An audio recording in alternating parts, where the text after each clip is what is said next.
After more than 25 hours, House Democrats ended their dramatic sit-in on the House floor.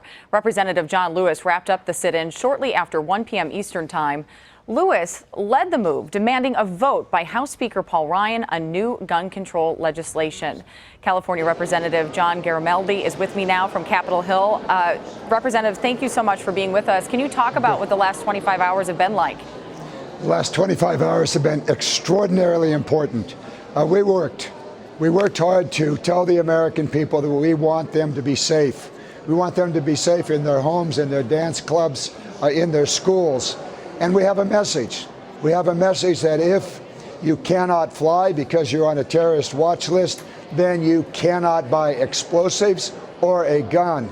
And we want to close the background loophole in which people can get a gun without a background check at a internet or at a gun show.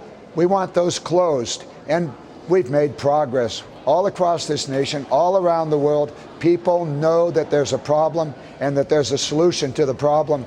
We want to present that. And by the way, while the sit-in is over, the issue is not over. We're taking this back to the district. We're going to create a movement all across this nation, and we're going to bring it back here on July the 5th. We're going to keep this in the minds of the public, and we're going to make sure that Paul Ryan, the Speaker of the House of Representatives, is going to give us a vote. I have to ask you, Speaker Paul Ryan today kind of pushed back and said that he didn't want to rush these bills because even the FBI said that if something was rushed, that they could end up really messing up some of their terror investigations. What do you have to say to that?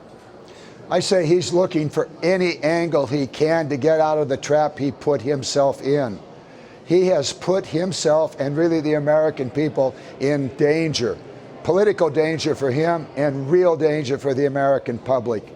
There's no problem here by simply saying that if you are on a terrorist watch list and you cannot fly, then you cannot buy. You cannot buy explosives. You cannot buy a gun. There's some 5,000 potential people that this would affect. And these are known troublemakers. These are people that are known to be either terrorists or likely to be involved in some sort of terrorist activity.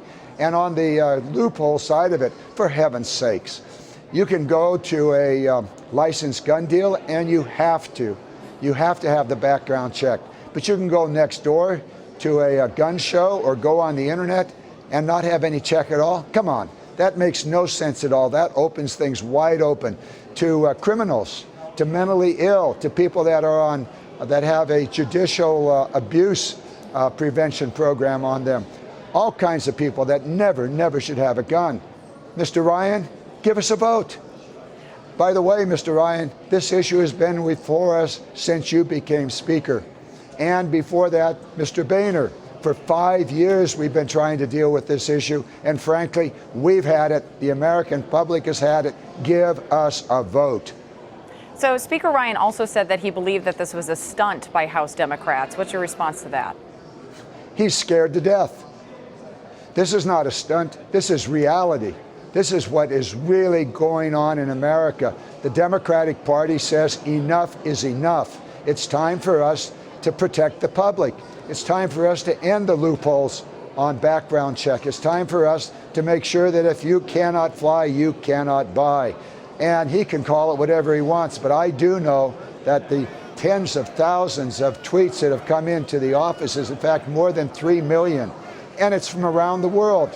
One of my colleagues got an email from one of his supporters that was in Portugal. They saw it on the international news and they said, right on, keep going. You're doing the right thing. So have I. My son-in-law was in the operating room at an emergency ward in Sacramento, dealing with a gunshot victim. And after he had taken care of that issue, he texted me and said, stay with it. Stay with it, Papa. You got it right. Don't let this issue go. I don't want to have to treat another gunshot wound. Congressman John Garamendi, thank you so much for being with us. We appreciate it. Thank you.